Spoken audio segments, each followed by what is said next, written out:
Hey guys, कैसे हैं आप सब। I hope you are doing well. I am Sandeep, welcome to C circle. तो आज हमारा जो ये टेस्ट सीरीज चल रहा है जो यूपी पीसीएस 2021 टेस्ट सीरीज, तो इसका ये आज सेकेंड टेस्ट नंबर है, जिसका सेकेंड पार्ट है। इसका फर्स्ट पार्ट हम लोगों ने 50 क्वेश्चन सॉल्व कर लिए थे। ये हमारा सेकेंड पार्ट है, तो इसमें हम लोग 50 क्वेश्चन देखेंगे, ठीक है। तो इसी प्रकार हम अपने मतलब एक टेस्ट सीरीज को अभी तो मैं मतलब 3 पार्ट में डिस्कस कर रहा हूँ, ठीक है। आगे चलकर मैं इसको एक ही पार्ट में कर दूंगा, ठीक है। और संभवतः अगर पॉसिबल हुआ तो मैं ऑनलाइन मतलब जो लाइव आऊँगा, ठीक है। लाइव टेस्ट कराऊँगा ये आप लोगों को। तो आप लोग थोड़ा सा अगर सपोर्ट करेंगे तो मैं लाइव आ सकता हूँ, ठीक है। तो आप लोग जैसा बताइए उसी हिसाब से हम इसको करेंगे। तो ये हमारा सेकेंड वाला टेस्ट जो है, तो ये भारतीय इतिहास और भारतीय राष्ट्रीय आंदोलन और जो समसामयिकी यानी जो करंट अफेयर होता है, ठीक है। तो ये सारा इसमें इंक्लूड किया गया है। हमारे जो एग्ज़ाम है जिसका जो नया पैटर्न है, उसी हिसाब से ये टेस्ट बनाया गया है, ठीक है। तो इसमें आपको हर प्रकार के टेस्ट देखने को मतलब हर प्रकार के क्वेश्चन इसमें देखने को मिलेंगे यहाँ से। तो यहाँ मतलब पूरा मतलब कवर किया जाता है जितना सिलेबस होता है, ठीक है। तो आप लोग परेशान मत होइए, निश्चिंत रहिए और आपका पूरा कंप्लीट हो जाएगा इससे सिलेबस। साथ साथ हम पहले सब्जेक्ट वाइज करेंगे और उसके बाद क्या होगा कि हम लोग मतलब फुल टेस्ट सीरीज चल करेंगे, जो फुल लेंथ की होगी। पूरे जो सब्जेक्ट होते हैं हमारे, ठीक है, उनको सबको मिला के हम लोग वहाँ पे करेंगे। तो ये 6 या 7 टेस्ट हैं जो हमारे जो रहेंगे आपको जो तुम्हारे देखने को मिलेंगे, जो सब्जेक्टिव हैं। उसके बाद हम लोग फुल लेंथ वाले टेस्ट सॉल्व करेंगे, ठीक है। तो जब तक सब्जेक्टिव चल रहे हैं तब तक हम ये 3 पार्ट में सॉल्व कर रहे हैं, तब तक हमारा सब्जेक्ट कंप्लीट भी हो जाएगा। तो हम उसको अच्छे से उसमें डिस्कस करेंगे, ठीक है। तो चलते हैं क्वेश्चन नंबर 1 में। और देखो, ये इसमें इंग्लिश और हिंदी दोनों दे रखा है, तो इसमें कोई दिक्कत नहीं। आप इंग्लिश और हिंदी जिस भी माध्यम से तैयारी कर रहे हैं, तो दोनों में आप इसका फ़ायदा उठा सकते हैं, ठीक है। तो चलते हैं क्वेश्चन नंबर 51 पे, ठीक है। तो इसमें कहा गया है कि 1907 में गठित Indian society of oriental art की स्थापना की गई थी। तो जिसका उद्देश्य था, तो किस उद्देश्य से इसकी स्थापना की गई थी। तो ए ऑप्शन है हमारा गणपति महा महोत्सव का शुभारंभ। सेकंड बी है कि भारत की प्राचीन कलाओं परंपराओं को पुनर्जीवित करना। और सी है कि विदेशों में जो भारत के गौरव को पुनर्स्थापित करना। और डी है उपरोक्त में से कोई नहीं। तो देखो, ये जो Indian society of oriental art थी, ठीक है, इसकी स्थापना विदेशों में भारत के गौरव को जो नहीं, ये हमारा सेकेंड स्टेटमेंट सही है कि भारत की प्राचीन कलाओं और परंपराओं को पुनर्जीवित करना था इसका, ठीक है। तो हमारा ये बी वाला ऑप्शन सही हो गया। और इसकी जो स्थापना थी Indian society of oriental art की, तो 1907 में अवनींद्रनाथ टैगोर ने इसकी स्थापना की थी, ठीक है। तो ये भी आप फैक्ट याद रख सकते हैं, क्योंकि पूछ लिया जाता है कि किसने इसकी स्थापना की थी। नेक्स्ट है हमारा कि निम्नलिखित में से कौन से बौद्ध और जैन दोनों धर्मों में समान रूप से विद्यमान है। तो उसमें बौद्ध और जो जैन है उसमें समानता पूछी गई है, ठीक है। तो उसमें बताना है हमको। तो देखो, फर्स्ट है कि वेद प्रमाण्य के प्रति अनास्था। और सेकंड है कि आत्मदमन। और थर्ड है हमारा कि अहिंसा। तो देखो, आत्मदमन की जहाँ तक बात की जा रही है, तो ये जो जो ये तुम्हारे जैन थे, ठीक है। आत्मदहन वाला जो सिद्धांत था कि जो कैवल्य प्राप्त करते थे अपनी मतलब इच्छा मृत्यु की जो संलेखना होती थी, जो परंपरा उसके द्वारा दिया जाता था। तो अपने शरीर से शरीर को त्याग दिया जाता था। लेकिन इसमें बौद्ध धर्म में ऐसा प्रोविज़न नहीं था, ठीक है। तो ये हमारा गलत है। और ये जो वेद के प्रति अनास्था और अहिंसा, ये दोनों धर्मों में विद्यमान थी। तो हमारा ये कौन सा इसमें नहीं है ये बताना है। तो हमारा सेकेंड वाला जो ये आत्मदहन दमन दोनों में नहीं है, तो हमारा डी वाला ऑप्शन इसका सही हो गया, ठीक है। नेक्स्ट है 53। तो इसमें कहा गया है कि निम्नलिखित में से किस स्थान पर पूर्व पाषाण काल से संबंधित अस्थि निर्मित मातृ देवी की प्रतिमा प्राप्त हुई है। तो ए ऑप्शन है हमारा कि लोहदा नाला क्षेत्र। बी है कोरेगांव और पल्लवावरम। सी है और लूनी नदी का क्षेत्र। ये सी डी ऑप्शन है हमारा। तो इसमें अगर अस्थि निर्मित मातृ देवी की बात करें, तो ये जो लोहदा नाला क्षेत्र था, ठीक है, तो हमारा यहाँ लोहदा नाला क्षेत्र में ये देखने को मिली है। तो ए वाला ऑप्शन सही हो गया। और ये जो लोहदा नाला क्षेत्र है, ये जो बेलन घाटी थी उत्तर प्रदेश में जो इस समय है, ठीक है, तो वहीं पे ये मिली थी। नेक्स्ट है 54। तो इसमें सिंधु सभ्यता से संबंधित पश्चिमी स्थल जो शुद्ध कांगेडोर निम्नलिखित में से किस नदी के तट पर अवस्थित था? तो ए ऑप्शन है सिंधु नदी, बी है दासक नदी, और सी है भोगावा, और डी है हमारा सादी कौर नदी। तो इसमें अगर बात करें तो जो शुद्ध कोंगेडार था तो ये आपको दासक नदी के किनारे मिलेगा। ठीक है, तो हमारा बी वाला ऑप्शन सही हो गया इसका। नेक्स्ट है हमारा 55। तो इसमें लिंगायत संप्रदाय के संबंध में बताना है कि कौन सा स्टेटमेंट हमारा सही नहीं है। ठीक है, तो फर्स्ट है कि यह शैव धर्म का सबसे प्राचीन संप्रदाय है। सेकेंड है कि इसके प्रवर्तक अल्लभ प्रभु को माने जाते थे। ठीक है, और थर्ड है कि इसके अनुयायी वेद और जाति प्रथा का खंडन करते थे। तो इसमें अगर बात करें तो देखो जो इसकी संबंध में सही नहीं स्टेटमेंट है, तो देखो तो इसमें देखो पहला स्टेटमेंट ये गलत है, क्योंकि जो ये लिंगायत संप्रदाय था ये शैव धर्म का प्राचीन संप्रदाय नहीं था। शैव धर्म का तो प्राचीन संप्रदाय जो था उसे पाशुपत संप्रदाय बोलते थे, तो ये हमारा गलत हो गया। और ये जो हमारे अल्लाह प्रभु जो थे, अल्लभ प्रभु, यही इसके जो लिंगायत संप्रदाय के प्रवर्तक थे, और इनके अनुयायी जो होते थे वो वेद और जाति प्रथा का खंडन करते थे। तो ये दोनों स्टेटमेंट हमारे सही हैं, तो गलत पूछा गया है तो हमारा ए वाला ऑप्शन हमारा सही हो गया, क्योंकि गलत पहला वाला स्टेटमेंट है। ठीक है, नेक्स्ट है 56। तो इसमें मौर्य शासक अशोक के अभिलेखों में उसके एकमात्र पुत्र का उल्लेख मिलता है, तो वो कौन सा पुत्र था? तो हमारा ए ऑप्शन है महेंद्र, बी है दशरथ, सी है कुणाल, और डी है तीवर। तो देखो ये डी वाला ऑप्शन सही है, क्योंकि तीवर जो था, ठीक है, तीवर का ही जो मौर्य का जो अशोक शासक था अशोक, ठीक है, मौर्य शासक अशोक, इसके शिलालेखों में केवल उसके पुत्र तीवर का ही उल्लेख मिलता है।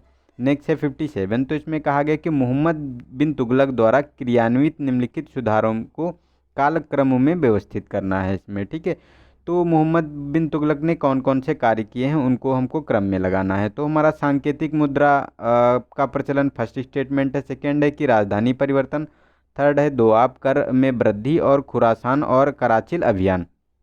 तो इसमें अगर हम बात करें तो सांकेतिक मुद्रा का जो प्रचलन इसने किया था, जो मोहम्मद बिन तुगलक था, तो इसने 1329 में ये देखने को मिली थी, ये सांकेतिक मुद्रा इसने चलाई थी। और 1326-27 में ये जो राजधानी परिवर्तन इसने की थी। ठीक है, 1326 और 27 में ये राजधानी परिवर्तन की थी। और ये जो दोआब में कर लगाया था इसने, तो इसने 1325 में लगाया था।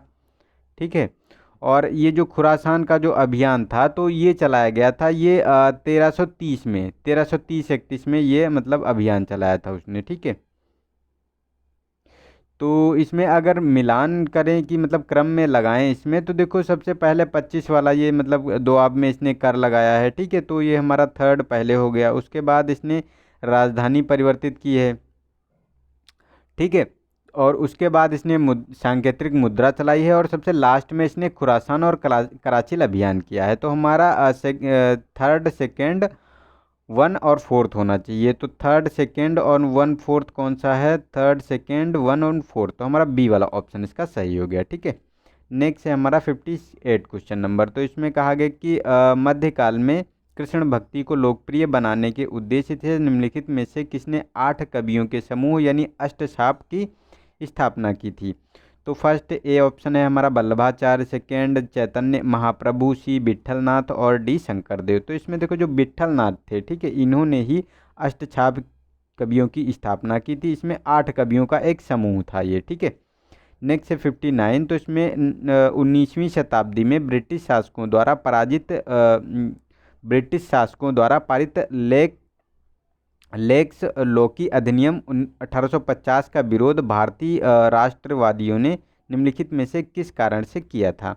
तो ये जो लेक्स लोकी अधिनियम 1850 आया था इसके बारे में हमको बताना है। तो ए ऑप्शन है यह अधिनियम धार्मिक रूपांतरणों को मजबूत बना रहा था।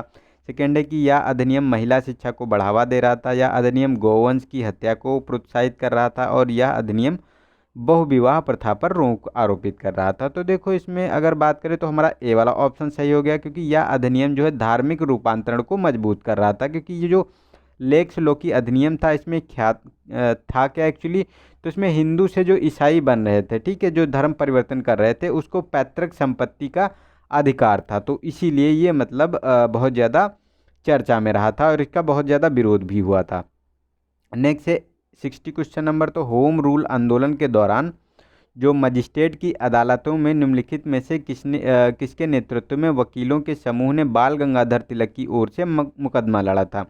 तो ए ऑप्शन है मोहम्मद अली जिन्ना, बी है हमारा मोतीलाल नेहरू, और सी है हसन इनाम और हसन इमाम, और डी है सच्चिदानंद सिन्हा। तो इसमें अगर बात करें तो जो बाल गंगाधर तिलक की ओर से मुकदमा लड़ा गया था, ये मोहम्मद अली जिन्ना के द्वारा लड़ा गया था। तो हमारा ए वाला ऑप्शन इसका सही हो गया। नेक्स्ट है हमारा क्वेश्चन नंबर 61। तो इसमें कहा गया कि निम्नलिखित को उसके कालक्रम के अनुसार व्यवस्थित करें। तो वायुसेना में हड़ताल और कैबिनेट मिशन का आगमन, प्रत्यक्ष कार्रवाई दिवस और नौसैनिक विद्रोह। तो इसमें देखो नौसैनिक विद्रोह की अगर इसमें बात की जाए तो जो ये नौसैनिक विद्रोह हुआ था, ये जो तुम्हारा 19 फरवरी 1946 को हुआ था। ठीक है, तो ये 19 फरवरी 1946 में हुआ था। और प्रत्यक्ष कार्रवाई दिवस की बात करें अगर इसमें, तो ये 16 अगस्त 1946 को हुआ था। ठीक है, और ये कैबिनेट मिशन 24 मार्च 1946 को आया था। ठीक है, और वायुसेना में हड़ताल की बात करें तो ये 20 फरवरी 1946 को हुआ था। ठीक है, तो इस प्रकार ये मतलब बहुत कम गैप वाले ये ऑप्शन है, तो इसको थोड़ा सा आप लोगों को ध्यान देना है इसमें। ठीक है, तो इसमें देखो नौसेना विद्रोह की बात की जा रही है, तो सबसे पहले अगर इसमें हम बात करें तो देखो 24 मार्च जो सबसे पहले की बात करें तो नौसेना विद्रोह हुआ 19 फरवरी को। उसके बाद वायुसेना में हड़ताल हुई 20 फरवरी 1946 में। उसके बाद हुआ है तुम्हारा कैबिनेट मिशन आया है, और फिर प्रत्यक्ष कार्रवाई दिवस हुआ है। तो हमारा 4 1 2 3 होना चाहिए। तो 4 1 2 3, तो हमारा ए वाला ऑप्शन ये सही हो गया इसका। ठीक है, नेक्स्ट है 62। तो इसमें कहा गया कि धौलावीरा के संदर्भ में बताना है कि कौन सा कथन असत्य है। ठीक है, तो यह फर्स्ट है कि यह हड़प्पा सभ्यता की भारत में स्थित दूसरी सबसे बड़ी बस्ती है, और सेकंड है कि यहाँ से शैलकृत जल कुंड का महत्वपूर्ण जो साक्ष्य मिला है। तो इसमें बताना है कौन गलत है। तो देखो ये दोनों स्टेटमेंट सही है, क्योंकि धौलावीरा एक ऐसा स्थान था जहाँ पर ये भारत में जो हड़प्पा सभ्यता की सबसे बड़ी बस्ती है, और यहाँ पे जो जल कुंड थे, ठीक है, शैलकृत जल कुंड मिले हैं, मतलब जल प्रणाली यहाँ की बहुत अच्छी थी। ठीक है, तो ये दोनों स्टेटमेंट सही है, तो हमारा डी वाला ऑप्शन सही हो गया, क्योंकि गलत पूछा गया है इसमें। नेक्स्ट है 63। तो इसमें वैदिक सभ्यता के में निम्नलिखित में से किस एक देवता को नैतिक व्यवस्था का प्रधान होने के कारण ऋतस्य गोपा भी कहा जाता था? तो ए ऑप्शन है हमारा बृहस्पति, बी है इंद्र, सी है वरुण, और डी है अग्नि। तो इसमें देखो जो वरुण हुए थे इनको नैतिक व्यवस्था का देवता माना जाता था, और इन्हें इसीलिए ऋतस्य गोपा कहा जाता था। तो हमारा सी वाला ऑप्शन सही हो गया। नेक्स्ट है हमारा 64। तो इसमें कहा गया कि निम्नलिखित में से कौन सा एक सही सुमेलित नहीं है? तो ग्रंथ हैं और उसके लेखक दिए हुए हैं। तो बृहद साहित्य की बात करें तो बारामिहिर, पंच सिद्धांतिका, ब्रह्मगुप्त, बुद्धचरित, अश्वघोष, और पंचतंत्र विष्णु शर्मा। तो देखो पंचतंत्र की तो विष्णु शर्मा ने की थी, अश्वघोष ने बुद्धचरित की रचना की थी, और बृहद संहिता की बारामिहिर ने की थी। लेकिन पंच सिद्धांतिका की बात करें तो इसकी ब्रह्मगुप्त ने नहीं की थी, बारामिहिर ने इसकी स्थापना की थी। ठीक है, तो ये हमारा गलत हो गया, तो हमारा बी वाला ऑप्शन इसका सही हो गया। ठीक है, नेक्स्ट है हमारा 65 क्वेश्चन नंबर। तो अलाउद्दीन खिलजी के सेनानायक मलिक काफूर द्वारा चोल साम्राज्य के विजय का वर्णन अमीर खुसरो ने अपनी किस प्रसिद्ध कृति में किया है, मतलब अपनी किस प्रसिद्ध पुस्तक में किया है? ठीक है, ये बताना है। तो ए ऑप्शन है हमारा नूर सिपेहर, और बी है हमारा किरान उस सदे, और ख्वाजाइल उल फुतूह, और इनमें से कोई नहीं। तो देखो ये ख्वाजाइल उल फुतूह था, इसी में इसका वर्णन मिलता है इसमें। ठीक है, इसी में जो है अलाउद्दीन खिलजी के सेनानायक जो मलिक काफूर था उसी के चोल विजय के बारे में वर्णन दिया हुआ है।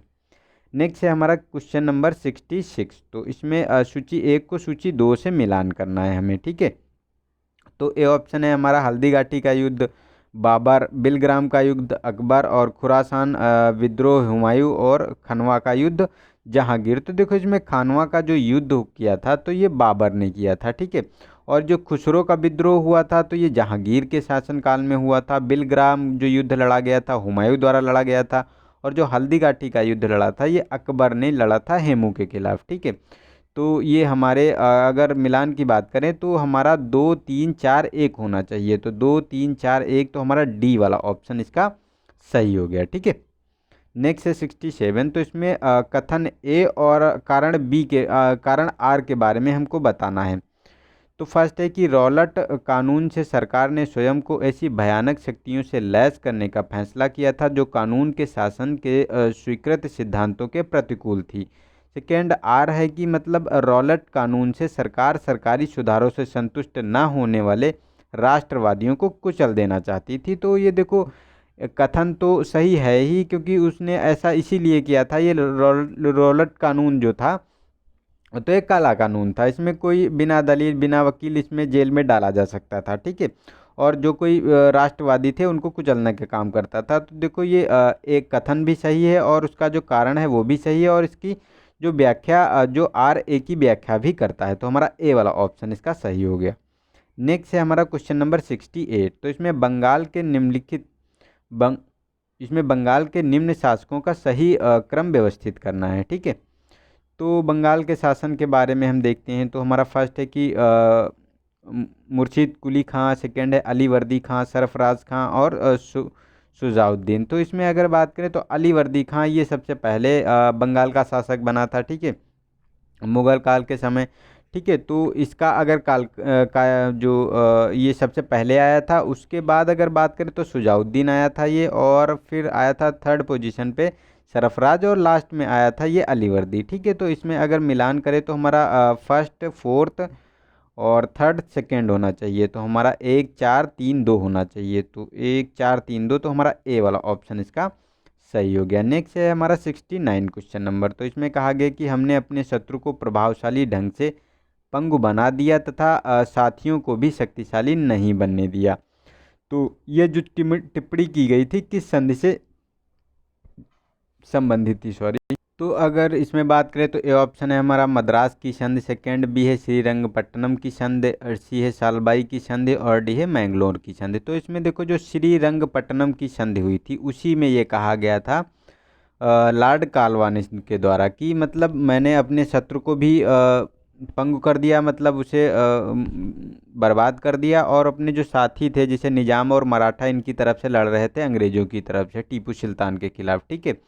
तो उनको भी शक्तिशाली नहीं होने दिया, क्योंकि उन्हें बहुत छोटे छोटे राज्य देकर उन्हें समझा दिया था, ठीक है। तो इसीलिए ये मतलब इसमें ऐसा उसने कहा था। और ये जो संधि हुई थी ये 1792 में हुई थी, ठीक है।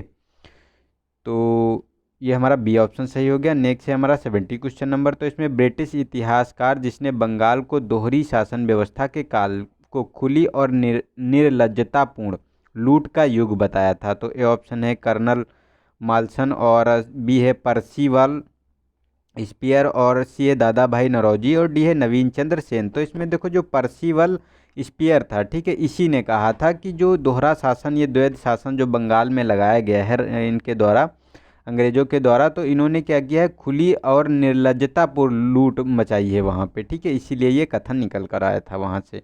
नेक्स्ट है 71 क्वेश्चन नंबर। तो इसमें कहा गया कि निम्नलिखित युद्धों का सही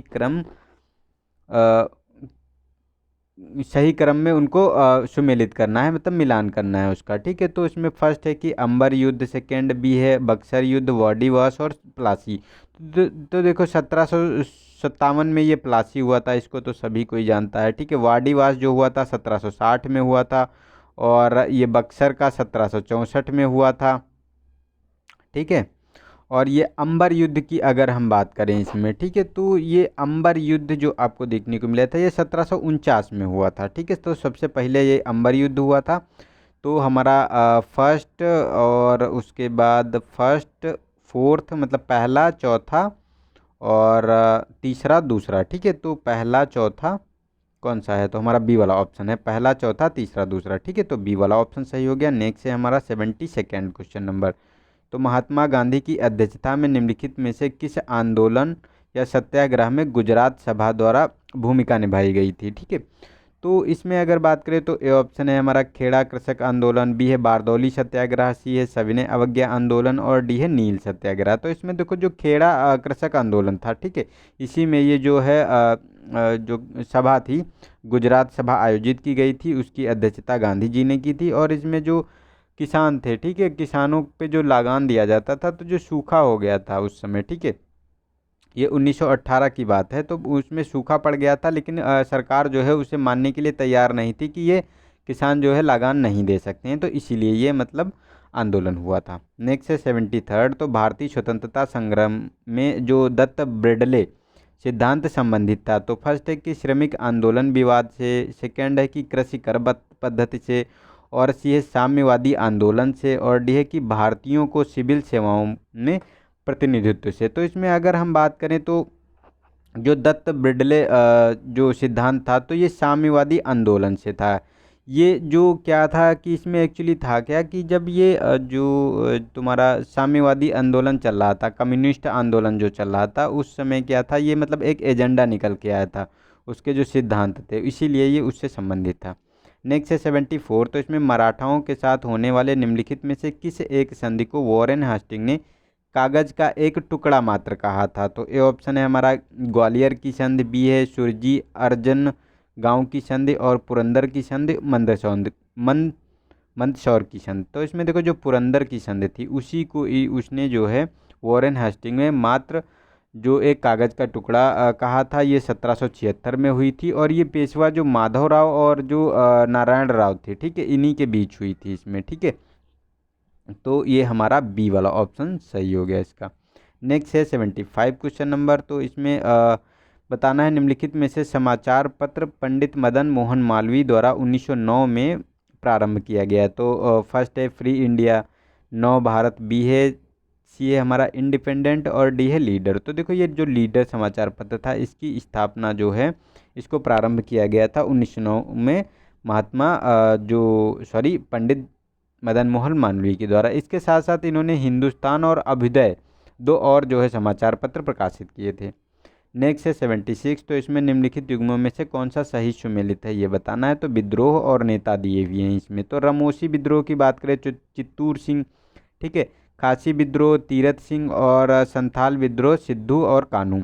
तो देखो ये जो इसमें जो बात की जा रही है, तो ये सारे हमारे स्टेटमेंट सही हैं। तो हमारा डी वाला ऑप्शन सही हो गया, क्योंकि रमोशी चित्तूर सिंह ने इसका नेतृत्व किया था, खासी विद्रोह का तीरथ सिंह ने किया था, और जो ये संथाल विद्रोह था ये 1855-56 में देखने को मिला था, और इसका सिद्धू कानू ने इसका नेतृत्व किया था इसमें, ठीक है। तो ये हमारा डी वाला ऑप्शन इसमें सही हो गया। नेक्स्ट है हमारा क्वेश्चन नंबर 77, तो इसमें कहा गया कि निम्नलिखित में से कौन सा एक 1945 में शिमला समझौता की असफलता का प्रमुख कारण था। तो ए ऑप्शन है हमारा कि वायसराय ने कांग्रेस के सभी मांगों को नकार दिया था, बी है कि कांग्रेस ने इसका बहिष्कार किया था, सी है मुस्लिम लीग ने इसका बहिष्कार किया था, और डी है जिन्ना का यह आग्रह था कि कार्यकारी परिषद के सभी मुस्लिम सदस्य मुस्लिम लीग द्वारा मनोनीत किए जाएं। तो देखो अगर बात की जाए तो ये डी वाला ऑप्शन सही है, क्योंकि जो शिमला समझौता था इसीलिए विफल हो गया था, क्योंकि जिन्ना का मानना था कि जितने भी कार्यकारी परिषद में जो सदस्य हैं वो मुस्लिम लीग के द्वारा चुने जाएं, लेकिन ऐसा कांग्रेस ने मानने से इनकार कर दिया था, क्योंकि सबसे ज़्यादा तो मुस्लिम तो कांग्रेस में भी थे, तो उन्होंने इसको इनकार कर दिया था, ठीक है, इसीलिए विफल हुआ था ये। नेक्स्ट है 78, तो इसमें सूची 1 को सूची 2 से मिलान करना है हमें, ठीक है। तो इसमें संस्था दी हुई है और संस्थापक हैं। तो प्रार्थना समाज की स्थापना किसने की है। तो राम सिंह रामधारी नामधारी आंदोलन, Annie Besant, Hindu college, David Hare, और जो सेंट्रल हिंदू कॉलेज तो महादेव गोविंद रानाडे। तो देखो प्रार्थना समाज की स्थापना की थी महादेव गोविंद रानाडे ने, ठीक है। नामधारी जो आंदोलन था इसको राम सिंह ने चलाया था पंजाब में, और इन्होंने जो रनाडे साहब थे इन्होंने महाराष्ट्र में ये चलाया था, ठीक है, प्रार्थना समाज। और हिंदू कॉलेज की स्थापना की अगर बात करें तो हिंदू कॉलेज की स्थापना की थी डेविड हेयर ने, और जो सेंट्रल हिंदू कॉलेज था तो इसकी एनी बेसेंट ने की थी, ठीक है।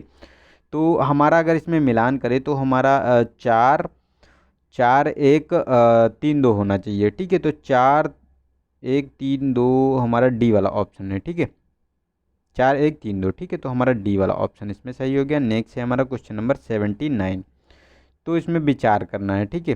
तो दास प्रथा पर प्रतिबंध, एलन बरो, शारदा एक्ट, लॉर्ड इरविन, और नेटिव मैरिज एक्ट तो नॉर्थ बुक, ठीक है। तो इसमें अगर बात करें तो दास प्रथा का तो एलन बरो ने 1843 में इसका दमन किया था, ठीक है।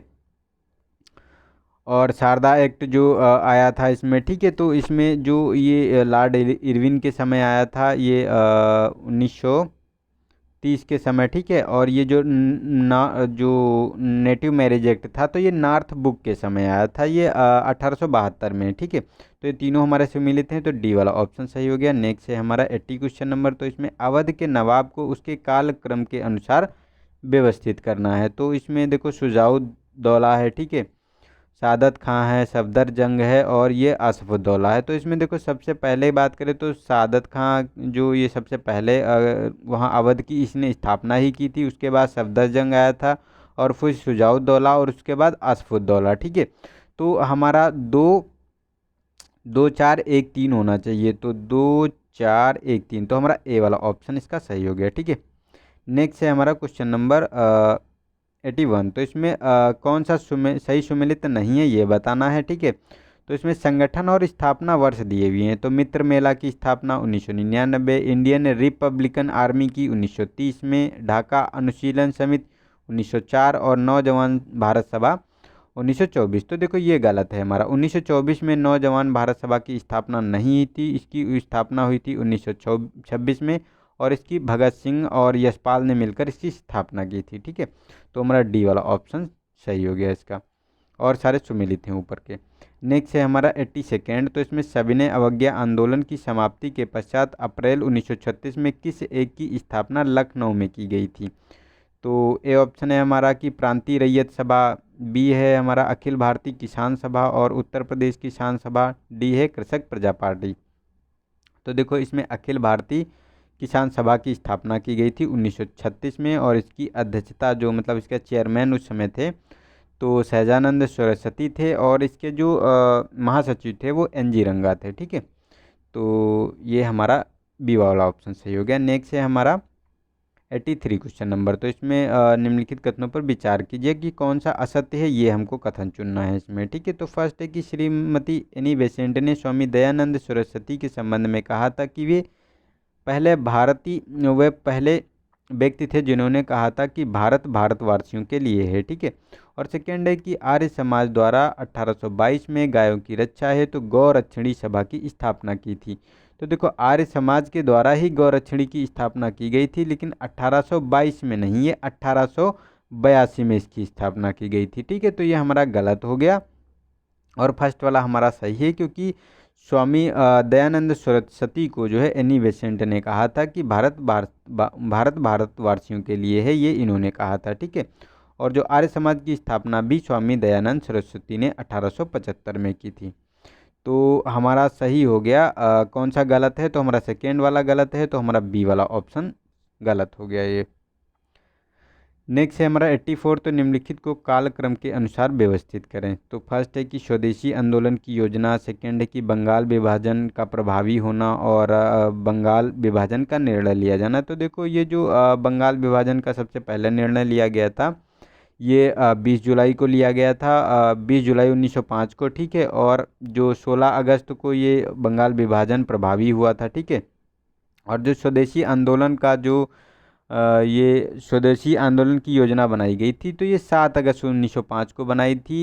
इसी के द्वारा स्वदेशी आंदोलन लाया गया था और इसकी जो ये सभा हुई थी ये टाउन हॉल में हुई थी कलकत्ता में, ठीक है।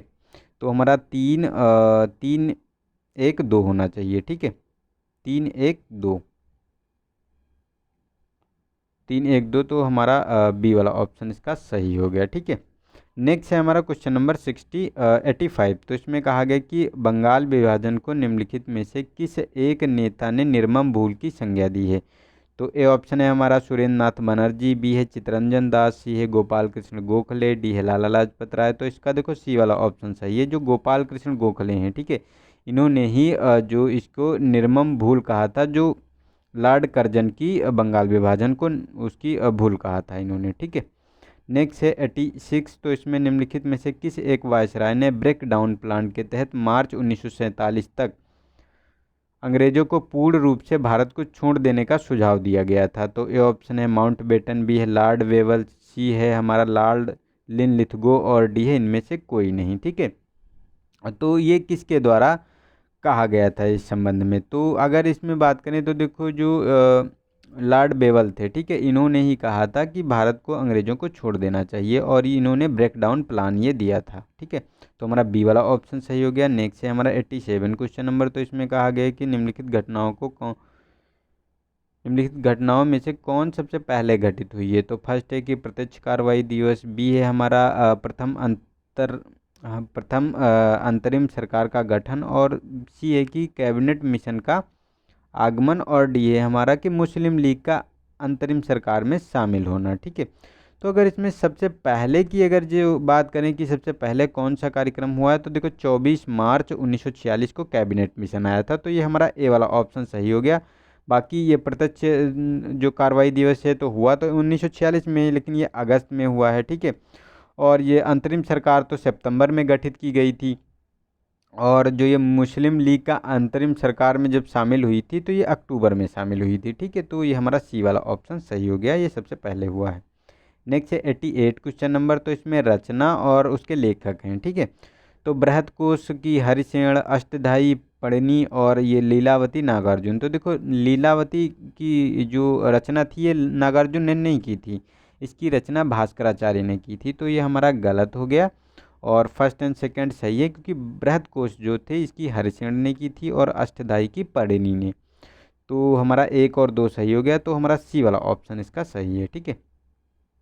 नेक्स्ट है 89। तो इसमें कहा गया कि निम्नलिखित हड़प्पा कालीन स्थलों में से कौन सा एक महाराष्ट्र में स्थित है। तो ए ऑप्शन है मांडा, बी है दायमाबाद, और सी है राखीगढ़ी, और डी है आलमगीरपुर, ठीक है। तो इसमें अगर महाराष्ट्र में बात करें तो ये दायमाबाद महाराष्ट्र में देखने को मिलेगा, तो हमारा बी वाला ऑप्शन सही हो गया। और आलमगीर की बात करें तो ये यूपी में है, और राखीगढ़ी जो है पंजाब में है, मांडा जो है जो मांडा है ये जम्मू कश्मीर में है आपका, ठीक है।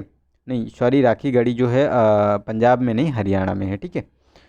तो ये हमारा इसका बी वाला ऑप्शन सही हो गया। नेक्स्ट है 90 क्वेश्चन नंबर। तो इसमें कहा गया कि निम्नलिखित कथनों पर विचार कीजिए, कौन सा कथन सही है, ठीक है। तो सिंधु सभ्यता के लोग प्राचीन विश्व के प्रथम लिपि आविष्कारक थे। सेकेंड है कि सिंधु सभ्यता के लोग देवी और देवताओं दोनों की पूजा करते थे। तो इसमें देखो अगर बात करें तो ये सेकेंड वाला तो सही है, क्योंकि यहाँ के लोग देवी देवताओं की पूजा करते थे। इसमें क्या था कि जो मातृ देवी और पशुपति शिव और उसके लिंग की पूजा करते थे ये इसमें, ठीक है। लेकिन ये फर्स्ट वाला गलत है, क्योंकि ये प्राचीन विश्व के प्रथम लिपि आविष्कारक नहीं थे, ये जो सुमेरिया सभ्यता थी, ठीक है, वहाँ के लोगों ने लिपि का आविष्कार किया था सबसे पहले। तो हमारा सेकेंड वाला स्टेटमेंट सही है, तो बी वाला ऑप्शन सही हो गया। नेक्स्ट है 91 क्वेश्चन नंबर। तो इसमें ऋग्वेद में वर्णित पुरुष सूक्त का संबंध किससे है, ठीक है। तो ए ऑप्शन है वर्ण व्यवस्था से, बी है गायत्री मंत्र, सी है बलिदान विधि से, और डी है मंत्र तंत्र से, ठीक है। तो इसमें देखो ए वाला ऑप्शन सही है, जो ये वर्ण व्यवस्था से संबंधित था पुरुष सूक्त, और ये पुरुष सूक्त जो है ये 10वें मंडल में इसका प्रोविज़न किया गया है, और इसके अंतर्गत वर्ण व्यवस्था और 4 प्रकार की वर्ण व्यवस्था थी, ब्राह्मण क्षत्रिय वैश्य शूद्र, ठीक है। तो उसका प्रोविज़न किया गया है। नेक्स्ट है 72। तो महात्मा बुद्ध द्वारा ज्ञान प्राप्ति के पश्चात 5 ब्राह्मण सन्यासियों को दिया गया पहला उपदेश कहलाता है। तो ए ऑप्शन है महाभिनिष्क्रमण, बी है संबोधि, और धर्मचक्र प्रवर्तन, और निर्वाण डी ऑप्शन है। तो देखो ये हमारा सी वाला ऑप्शन सही है, जो ये धर्मचक्र प्रवर्तन था, ठीक है। जो सारनाथ में इन्होंने अपना पहला उपदेश दिया था, इसे ऋषिपत्तनम भी कहते हैं, ठीक है, वहाँ पे, ठीक है। तो 5 लोगों को यहाँ उन्होंने उपदेश दिया था। नेक्स्ट है हमारा 93rd क्वेश्चन नंबर। तो इसमें कौन सा सुमेलित नहीं है ये बताना है, जो मुगल कालीन पदाधिकारी थे, ठीक है। तो पद और दायित्व के बारे में बताना है। तो मीर बहरी की बात करें तो जल सेना का प्रधान, मुस्तौफी की बात करें तो महालेखाकार और मुहत मुहतसिब लोक आचरण अधिकारी, और मीर समा वन अधीक्षक। तो देखो ये मीर समा वन अधीक्षक नहीं था, वन अधीक्षक की अगर हम बात करें तो इसको मीर बहर कहा जाता था, मीर बर, ठीक है, मीर बर कहा जाता था। और जो ये मीर समा होता था ये घरेलू विभाग का प्रमुख होता था, ठीक है। तो ये हमारा गलत हो गया, तो डी वाला ऑप्शन गलत ही पूछा गया है कि कौन सा इसमें गलत है, ठीक है। और ये तीनों हमारे सही हैं ऊपर के। नेक्स्ट है हमारा शोर कमेटी का संबंध निम्नलिखित में से किस एक प्रकरण के साथ है। तो ए ऑप्शन है कामागट्टा मारू प्रकरण, बी है हमारा मेरठ षड्यंत्र मुकदमा, और सी है रैयत किसान कांग्रेस की स्थापना, और डी है कि जलियांवाला बाग हत्याकांड की जांच। तो देखो इसमें ए ऑप्शन सही है। जो ये कामागट्टा मारू प्रकरण हुआ था, जो फर्स्ट वर्ल्ड वार हुआ था जिस समय 1914 में, ठीक है। तो उसी समय ये कनाडा की सरकार ने, जो ये भारतीय थे जो गए थे कनाडा में, ठीक है, तो उन्होंने इनको वहाँ कनाडा में प्रवेश करने से रोक दिया था। तो उसी के संबंध में ये था। नेक्स्ट है हमारा 95 क्वेश्चन नंबर। तो इसमें सूची 1 को सूची 2 से मिलान करना है। तो इसमें राजवंश और राजधानियाँ दी हुई हैं। तो इसमें फर्स्ट है कि गुजरात के चालुक्य अहिनवाड़, ठीक है, और चेदी के कलचुरी त्रिपुरी, मालवा के परमार धार, और शाकंभरी के चौहान तो अजमेर। तो देखो ये सभी सुमेलित हैं, क्योंकि गुजरात के जो चालुक्य थे ये अनहिलवाड़ में थे, और कलचुरी जो थे चेदी के ये त्रिपुरी में थे, मालवा के परमार धार में थे, और ये जो शाकंभरी के चौहान थे ये अजमेर में थे। तो ये तीनों सुमेलित हैं, तो हमारा ए वाला ऑप्शन, मतलब चारों सुमेलित हैं, तो हमारा ए वाला ऑप्शन इसका सही हो गया, ठीक है।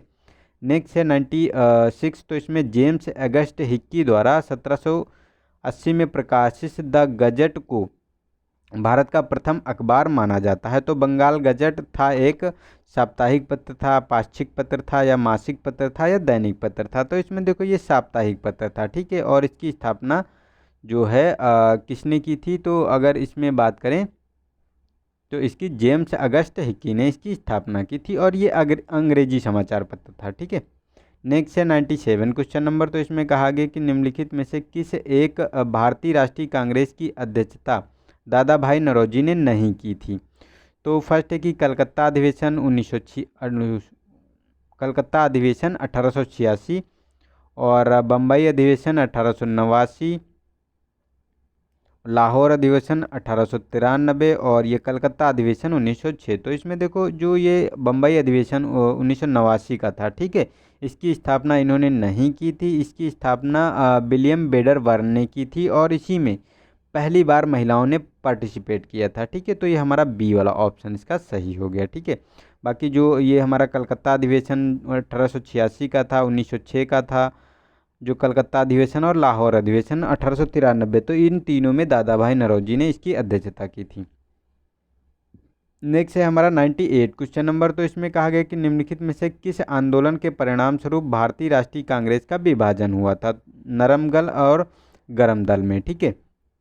तो फर्स्ट है स्वदेशी आंदोलन, असहयोग आंदोलन, सविनय अवज्ञा आंदोलन, भारत छोड़ो आंदोलन। तो इसमें देखो जो स्वदेशी आंदोलन था उसी के द्वारा इसकी जो नरम दल और गरम दल में ये जो सूरत में हुआ था अधिवेशन, कांग्रेस अधिवेशन, ठीक है, वहीं पे ये विभाजन हो गया था 1907 में, ठीक है। नेक्स्ट है क्वेश्चन नंबर 99। तो मौर्य साम्राज्य के पतन के बाद नए राज्यों के उदय के संदर्भ में बताना है कि कौन कौन से किस क्रम में आए हैं, ठीक है। तो उनको कालक्रम में लगाना है राजवंशों को। तो इसमें फर्स्ट है कि हिंद, यवन, कुषाण, शक। तो देखो सबसे पहले हिंद यवन आए हैं, उसके सेकेंड पोजीशन पे ये आपके ये शक आए हैं, और फिर आए हैं कुषाण, ठीक है। तो हमारा 1, 3 और 2 होना चाहिए। तो 1, 3 और 2, तो हमारा डी वाला ऑप्शन इसका सही हो गया, ठीक है। नेक्स्ट है 100 क्वेश्चन नंबर। तो इसमें बुद्ध के जीवन से संबंधित चिन्ह हैं और उनके अर्थ बताने हैं, ठीक है। तो जन्म के बाद जन्म, पद चिन्ह, और ये निर्वाण, ज्ञान, और प्रथम वचन के बारे में बताना है, प्रथम प्रवचन के बारे में, ठीक है। तो अगर जन्म के बारे में बात करें तो ये कमल को चिन्हित करता है, ठीक है। ये और निर्वाण की बात करें तो ये पद चिन्ह जो है उनको चिन्हित करता है। ज्ञान जो है इन्हें बोधि वृक्ष के पास मिला था, तो इसीलिए वो बोधि वृक्ष को संबोधित करता है। और प्रथम प्रवचन था, उसे धर्मचक्र प्रवर्तन कहा गया था, ठीक है। तो हमारा 2, 1, 4, 3 होना चाहिए। तो 2, 1, 4, 3, तो हमारा बी वाला ऑप्शन सही हो गया, ठीक है। तो आज के लिए इतना ही, और अगर वीडियो अच्छा लगा है तो इसे लाइक करें, अपने दोस्तों को शेयर करें, और यार ज़्यादा से ज़्यादा शेयर करो इसमें, क्योंकि बहुत अच्छा मटेरियल आप लोगों को मिल रहा है। इससे यही चीज़ें अगर आप पैसे लगा के ख़रीदोगे इन चीज़ों को, तो बहुत ज़्यादा मतलब 8-10 हज़ार रुपये खर्च करने पड़ेंगे आप लोगों को। तो वैसे मैं आप लोगों को फ्री में प्रोवाइड करा रहा हूँ। तो यार थोड़ा सा लाइक और शेयर ज़रूर कर दो, और थोड़ा सा यार जो है, और आप लोग हाँ ये भी कर सकते हो कि उसका क्वेश्चन जो होता है, ठीक है, उसको आप अटेम्प्ट भी कर सकते हो, और देख सकते हो कि आपके कितने क्वेश्चन सही हो गए हैं, ठीक है। तो ये भी आप कर सकते हो उसमें। तो आज के लिए इतना ही, मिलते हैं नेक्स्ट वीडियो में, तब तक के लिए नमस्कार, जय हिंद, जय भारत।